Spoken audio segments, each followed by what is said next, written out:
आज हम आप लोगों को सूरदास का जीवन परिचय ऐसे लिखना बताएंगे कि आप फुल में फुल नंबर पाएंगे। तो चलिए शुरू करते हैं। सूरदास सगुण मार्गी कृष्ण भक्ति शाखा के प्रमुख कवि हैं।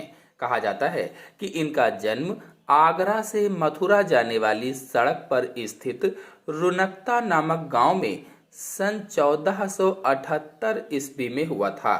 1478 को अगर संवत में कहें तो 1535 विक्रमी होगा। यानी कुल मिलाकर के आगरा से जो मथुरा जाने वाली सड़क है वहां पर एक रुनकता गांव है। उस रुनकता गांव में सन 1478 ईस्वी में सूरदास जी का जन्म हुआ था और ये सगुण मार्गी कवि हैं, कृष्ण भक्ति शाखा के कवि हैं।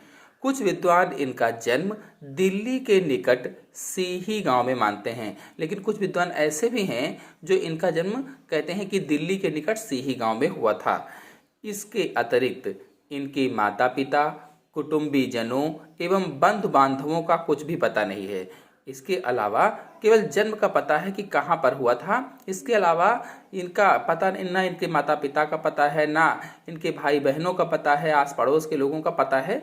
तो ये बचपन से ही विरक्त हो गए थे, इसीलिए कोई भी जानकारी नहीं है। ये गौ घाट पर रहते और विनय के पद गाया करते थे। यानी गौ घाट पर रहते थे और वहीं पर रहकर विनय के पद गाया करते थे। एक बार वल्लभाचार्य जी गौ घाट पर रुके। सूरदास ने उन्हें स्वरचित एक पद गाकर सुनाया। तो जब वल्लभाचार्य जी गौघाट पर रुके, ये गौघाट पर रहते थे, इन्होंने क्या किया कि वल्लभाचार्य जी को एक अपने द्वारा रचित लिखा हुआ पद गा करके सुनाया। वल्लभाचार्य जी ने इनको कृष्ण की लीला का गान करने का सुझाव दिया। तो उन्होंने सुनने के बाद कहा कि आप कृष्ण की लीला का गान कीजिए। ये वल्लभाचार्य जी के शिष्य बन गए और कृष्ण की लीला का गान करने लगे और तभी से ये वल्लभाचार्य को अपना गुरु मानने लगे और उनके शिष्य बन गए। शिष्य बनकर श्री कृष्ण की लीला का गान करने लगे। वल्लभाचार्य ने इनको गोवर्धन पर बने श्रीनाथ जी के मंदिर में कीर्तन करने के लिए रख दिया। वल्लभाचार्य जी ने इनको क्या कहा कि आप आइए यहाँ पर और श्रीनाथ जी का जो मंदिर है गोवर्धन पर, उसमें आप पूजा कीजिए, कीर्तन कीजिए। वल्लभाचार्य के पुत्र विठल नाथ ने अष्टछाप के नाम से 8 कृष्ण भक्त कवियों का संगठन किया और वल्लभाचार्य के पुत्र थे विठल नाथ। विठल नाथ ने क्या किया कि अष्टछाप के नाम से 8 कृष्ण भक्त कवियों को ढूंढा, खोजा और बताया कि ये अष्टछाप कवि हैं। कौन? कृष्ण भक्त कवि हैं, 8 कृष्ण भक्त कवि। और उन 8 में से सूरदास इस अष्टछाप के सर्वश्रेष्ठ कवि थे। यानी उनमें से सबसे अच्छे कवि कौन थे? सूरदास जी थे। इनका गोलोकवास सन 1583 ईस्वी में गोसाई विठल नाथ के सामने गोवर्धन की तलहटी में पारसोली नामक ग्राम में हुआ था।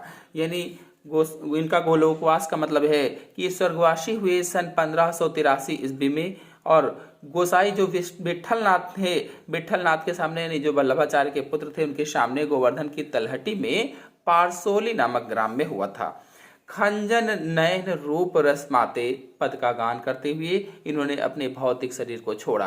यानी इस पद को गा रहे थे और इस पद को गाते हुए ही इन्होंने अपने भौतिक शरीर को त्याग दिया, छोड़ दिया और स्वर्गवासी गोलोकवासी हो गए। आइए जानते हैं इनकी रचनाओं के बारे में। तो सूरदास के पदों का संकलन सूरसागर है, सूरसारावली तथा साहित्य लहरी इनकी अन्य रचनाएं हैं। यानी इनके पदों का संकलन सूरसागर में है। इसके अलावा सूरसारावली और साहित्य लहरी अन्य रचनाएं हैं। यह प्रसिद्ध है कि सूरसागर में 1.25 लाख पद थे। 1.25 लाख पद थे सूरसागर में, परंतु अभी तक केवल 10,000 पद ही प्राप्त हुए हैं। प्राप्त कितने हुए? केवल 10,000। सूरसारावली के अंतर्गत सरसी तथा सार छंदों में सूरदास ने 1106 छंदों की रचना की है। 1106 छंदों की रचना की है और सूरसारावली में सूरसागर के 12 स्कंदों का सार है।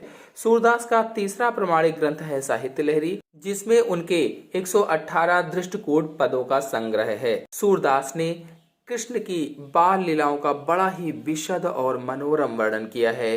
बाल जीवन का कोई भी पक्ष ऐसा नहीं जिस पर इनकी दृष्टि न पड़ी हो। इसलिए इनका बाल वर्णन विश्व साहित्य की अमर निधि बन गया है। विश्व साहित्य की अमर निधि, पॉइंट बी नोटेड। गोपियों के प्रेम और विरह का वर्णन भी बहुत आकर्षक है। संयोग और वियोग दोनों का मर्म स्पर्शी चित्रण सूरदास जी ने किया है। सूरसागर का एक प्रसंग भ्रमर गीत कहलाता है। एक प्रसंग भ्रमर गीत है। इस प्रसंग में गोपियों के प्रेमवास ज्ञानी उद्धव को भी प्रेमी एवं भक्त बना दिया है। यानी गोपियों का ऐसा प्रेम देख करके जो उद्धव जी थे वो भी प्रेमी और भक्त बन गए थे। सूर के काव्य की सबसे बड़ी विशेषता है इनकी तन्मयता। यानी सबसे बड़ी विशेषता क्या है? तन्मयता। ये जिस प्रसंग का वर्णन करते थे उसमें पाठक को आत्मविभोर कर देते थे। इनके विरह वर्णन में गोपियों के साथ साथ ब्रज की प्रकृति भी विषाद मग्न दिखाई देती है। यानी गोपियों को तो बताया ही है क्या कैसे थी, और साथ साथ ब्रज की प्रकृति भी वहाँ पर दिखाई है। सूरदास का संपूर्ण काव्य संगीत की राग रंगनियों से बंधा हुआ पद शैली का गीत काव्य है। इसमें भाव शाम पर आधारित उपमाओं, उत्प्रेक्षाओं और रूपकों की छटा देखने को मिलती है। इनकी कविता ब्रज भाषा में है। सूरदास जी हिंदी साहित्याकाश के दे दिव्यमान सूर्य हैं। इनके समकक्ष अन्य कवि साधारण नक्षत्र बनकर रहते हैं। क्या कहलाते हैं सूरदास जी? दे दिव्यमान सूर्य कहलाते हैं। कहा भी गया है, सूर सूर तुलसी शशि उडगुन केशोदास, अब के कब खोदत सम जह तह करत प्रकाश।